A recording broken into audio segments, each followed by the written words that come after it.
It's not working. The microphone's not working. Okay. Karmarri, wait.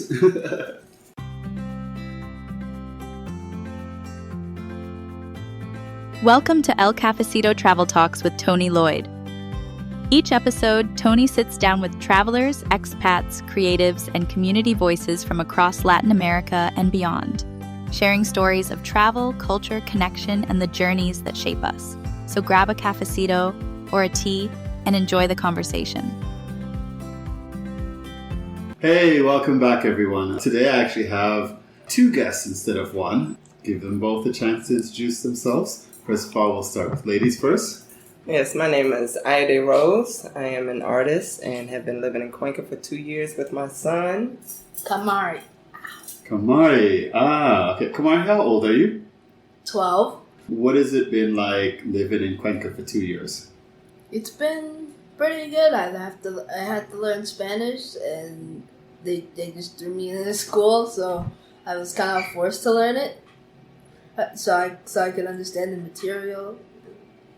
So you felt that you were forced to learn Spanish?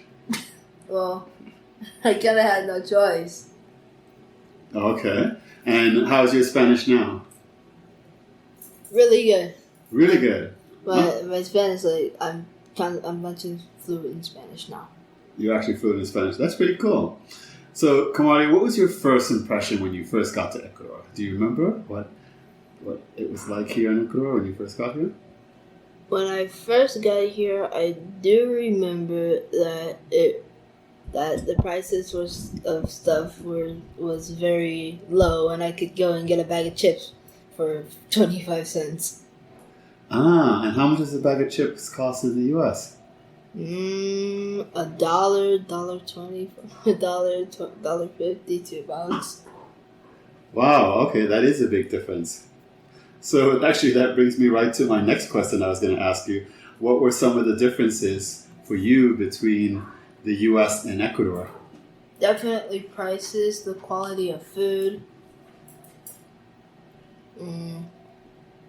and the sky as well. The sky? Differences in the sky. And what's different in the sky? Well, here it's a lot clearer. And they're not they're not making artificial clouds to block the sun here, so it's not as that much pollution. That's something that I never thought about before. And what's been one of your favorite things so far? Been here in Ecuador for 2 years. What's been one of your favorite things about Ecuador? Or maybe one of the favorite places you visited in Ecuador?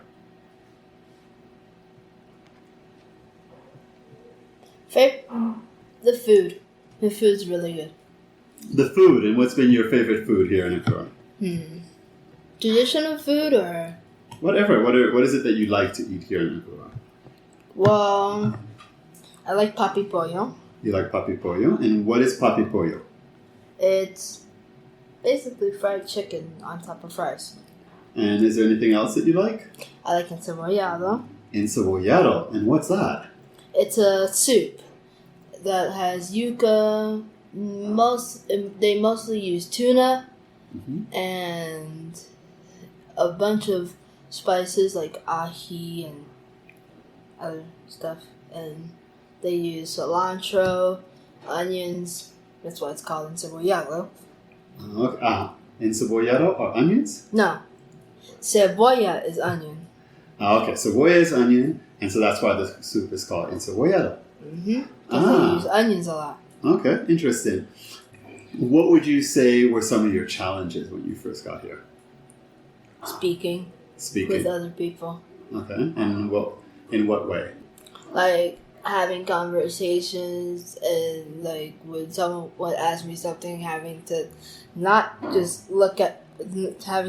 stand there trying to calculate what they said and like, what did you say?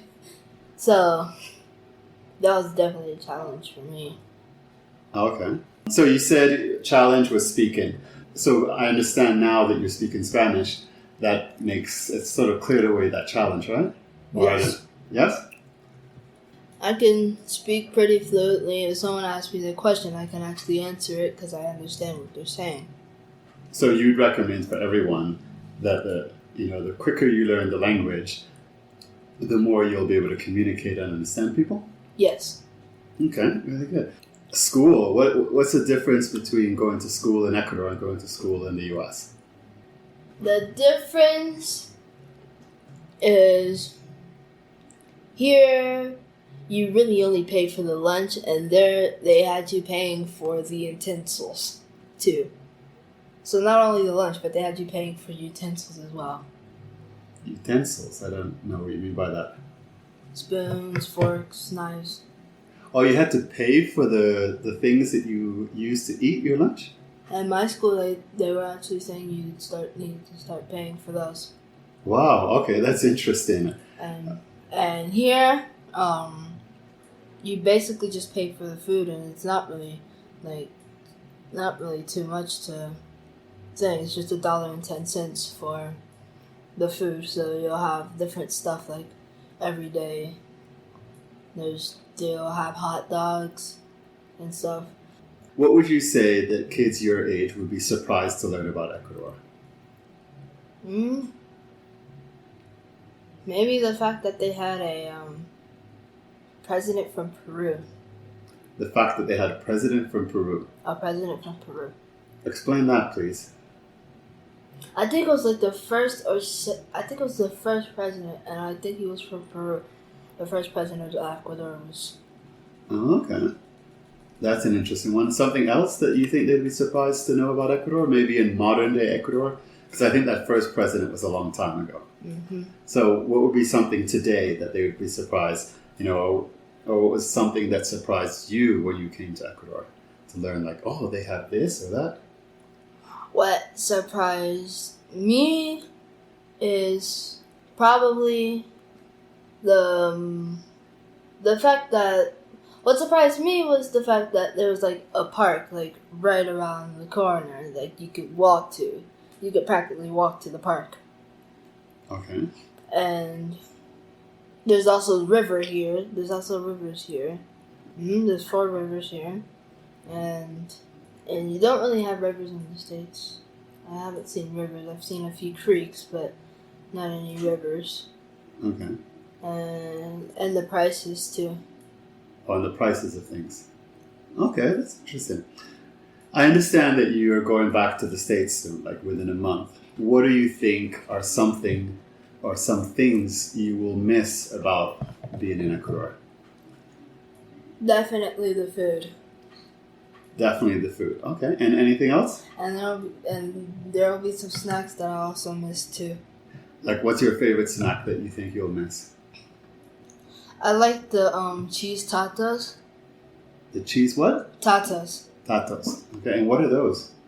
It's a chip brand. It's a chip that's made by UP Snacks, and they actually make some pretty good snacks. And they also have the El Golpe, which is a mix of a bunch of UP Snacks in one bag. So you'll have tatos, tocinetas, and a bunch of other stuff. So just like a mixture of things in the one bag. Okay. So if other families are thinking of coming to live in Ecuador or coming to live here, what advice would you give to the kids in the family? Like maybe another 12-year-old in the family. The advice I would give them would be to probably learn Spanish as much as they can so they can communicate with the other kids in the area. I think that's really solid advice. Pretty good. Okay, so now that we've heard from Karmarri, we're going to switch over to Mama. How are you doing? I'm doing okay. Okay.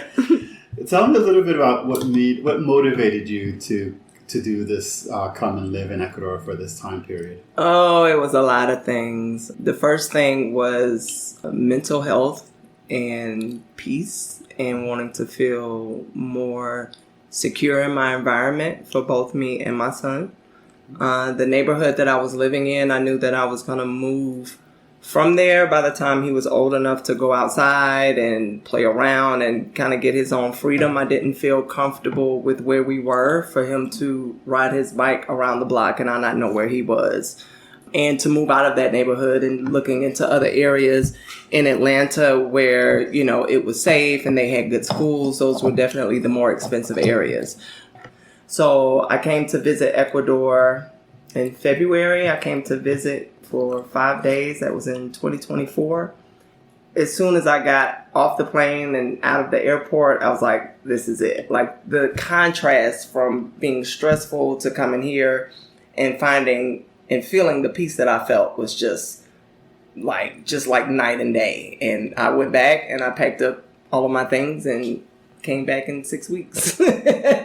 We've been here ever since. Okay. Explain to us a little bit about the transition coming to live here, especially with your son, how you managed that part.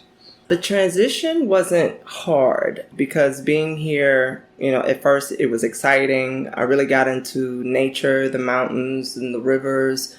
The transition was easy, peaceful. Getting around was, kind of hard at first because I didn't know any Spanish. I had to learn Spanish. I had gotten a teacher and, picked up on a few words. I used my translation. So other than that, it wasn't bad at all. It was pretty easy. When you came initially, was the plan to be here for 2 years, or have you decided, okay, you need to go back to the U.S. for some reason or the other? Well, I left it open. Okay. I didn't know. But then, as 2 years went by, I could see that Ecuador was kind of like, and then the United States is where most of my job and work and money and everything and family is as well. So you're not here retired like a lot of the people that are here retired. No, I'm still working my butt off.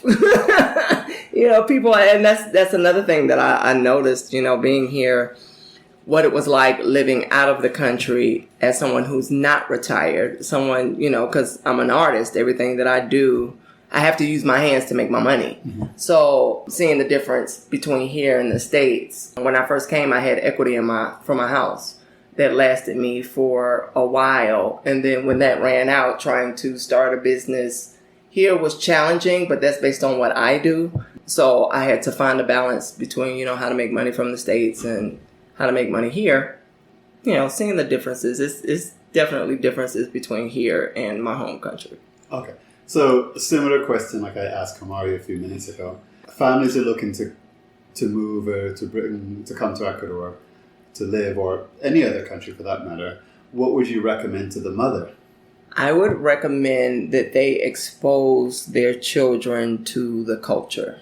Here in Ecuador, one of the things that was comforting for me was that my son learned his independence here, how to get around the city, how to ride the bus, going to school on his own, coming home on his own.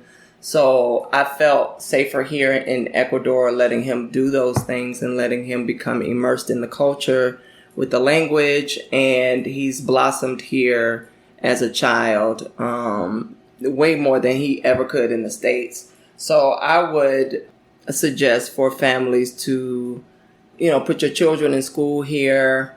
At first, when I got here, I did the first year homeschooling, and I was like, I think he needs to, get out there. So I put him into school, and it's like sink or swim. You learn the language, and and it worked for him because he learned. But let your children become immersed in the culture. Let them get a different perspective coming to Ecuador, because it is a life-changing experience for children.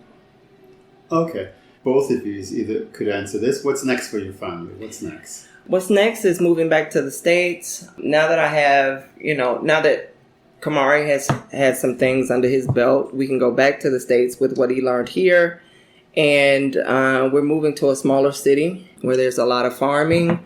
And that's something that I did get used to being here in Ecuador, the food, being able to get fresh vegetables.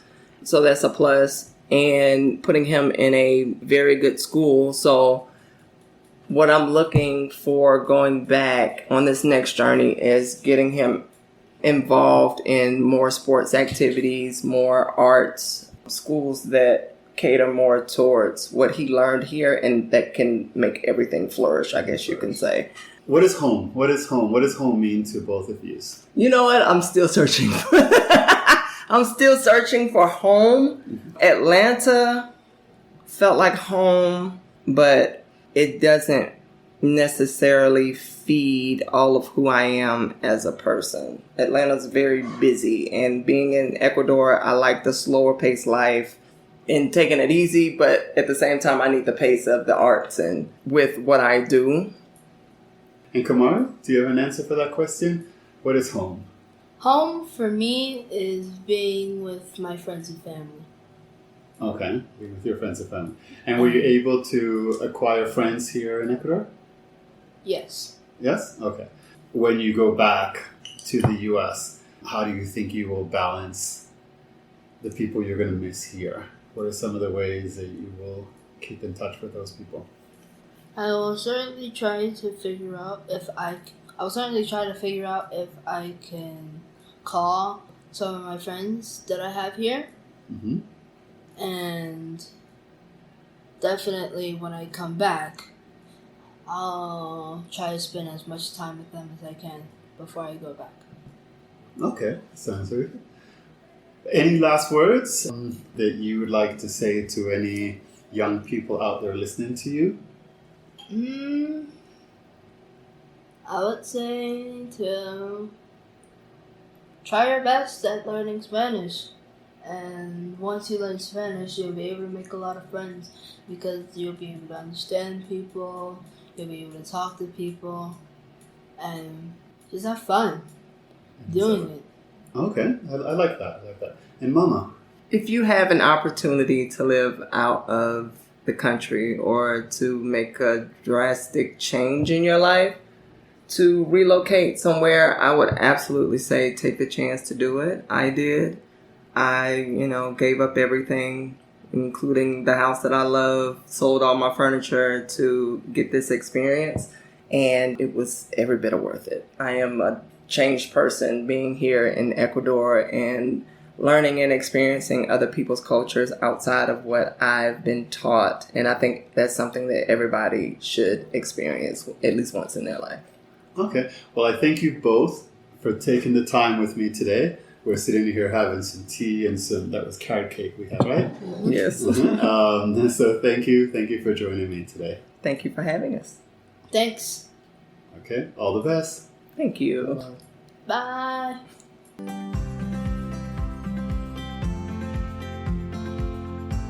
Thanks for joining us for this episode of El Cafecito Travel Talks with Tony Lloyd.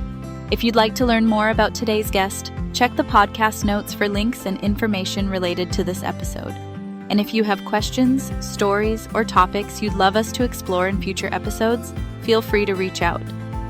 Tony also helps independent travelers plan meaningful journeys throughout Central and South America, including cultural and community-based experiences. And if you'd like to support the podcast and help keep these conversations going, you'll find a contribution link in the podcast notes. Until next time, thank you for sharing a cafecito or tea with us, and safe travels wherever your journey may take you.